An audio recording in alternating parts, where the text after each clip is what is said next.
بسم اللہ الرحمن الرحیم، الصلاۃ والسلام علیکہ یا رسول اللہ صلی اللہ تعالیٰ علیہ وسلم۔ حضور صلی اللہ تعالیٰ علیہ وسلم کو معراج اس لیے کرائی گئی کہ مکہ کے قریش نے دشمنی کی ساری حدیں پار کر دی تھیں۔ طائف میں حضور صلی اللہ علیہ وسلم پر ظلم و ستم کے پہاڑ ٹوٹ پڑے تھے، کفار کی طرف سے خوب تکلیف دی گئی۔ چنانچہ ایک دن حضور صلی اللہ علیہ وسلم ان باتوں کا بخوبی احساس فرمایا اور اظہار فرمایا کہ کاش میرا کوئی دوست ہوتا جو دین کے لیے میرے ساتھ میرا کام کرتا۔ اب تو کافروں نے مجھے اکیلا زیادہ تنگ کرنا شروع کر دیا ہے۔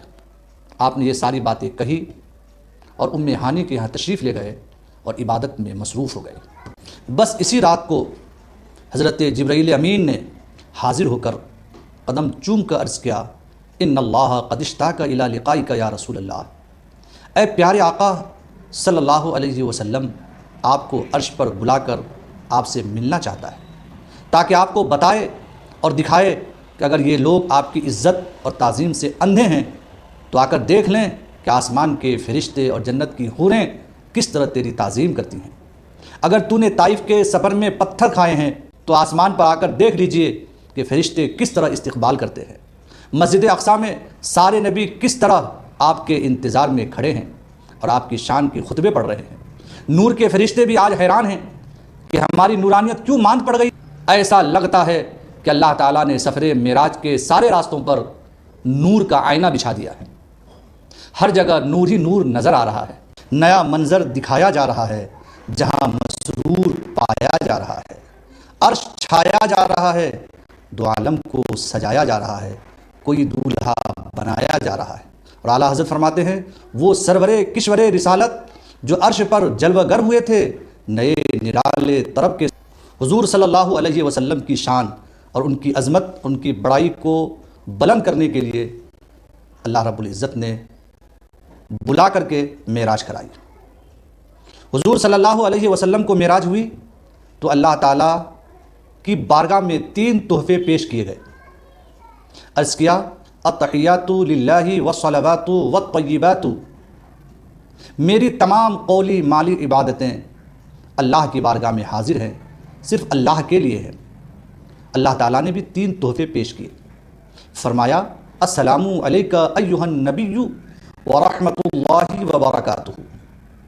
محبوب صلی اللہ علیہ وسلم، تیرے لیے سلامتی اور اللہ کی بطور تحفہ پیش ہیں۔ حضور صلی اللہ علیہ وسلم نے تحفے کو قبول فرمایا، مگر ساتھ ہی اپنی اس سلامتی میں اپنی امت کے گنہگار لوگوں کو اپنے ساتھ ملا کر نیک لوگوں کو بھی شامل کیا۔ عرض کیا، السلام علینا وعلی عباد اللہ الصالحین، سلامتی ہو ہم پر، یعنی میرے ساتھ میری امت کے گنہگاروں پر بھی اور اللہ کے نیک بندوں پر بھی۔ جب اتنی باتیں پوری ہو گئیں، فرشتے بھی پکار اٹھے، اشہد ان لا الہ الا اللہ واشہد ان محمدا عبدہ ورسولہ۔ حضور صلی اللہ علیہ وسلم کو تحفے میں نماز ملی، اور یہ جو سلام اور یہ جو التحیات پڑھتے ہیں نماز کے اندر، اس سے حضور صلی اللہ علیہ وسلم کا حاضر و ناظر ہونا بھی ثابت ہوتا ہے۔ کچھ لوگ حضور صلی اللہ علیہ وسلم کے حاضر و ناظر ہونے کا انکار کرتے ہیں، اور نماز میں التحیات میں السلام علیکہ ایہا النبی پڑھنا اور حضور کے لیے جو خطاب ہوا ہے اس کو بطور حکایت کہتے ہیں۔ لیکن ہمارا عقیدہ یہ ہے کہ ہم حضور صلی اللہ علیہ وسلم پر سلام پیش کرتے ہیں نماز کے اندر تشہد میں، تو ہمارا عقیدہ یہ ہے کہ حضور صلی اللہ علیہ وسلم حاضر و ناظر ہیں اور ہمارے سلام کو بنفس نفیس سماعت کرتے ہیں۔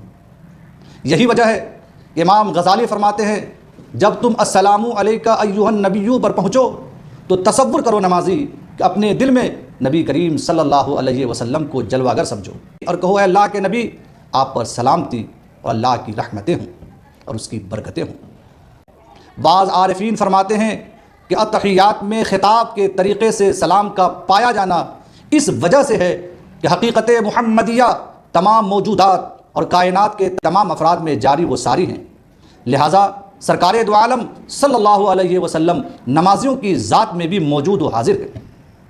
السلام علیکہ ایہا النبی ورحمۃ اللہ وبرکاتہ، اس کو ہم بطور انشاء پڑھتے ہیں، بطور حکایت نہیں۔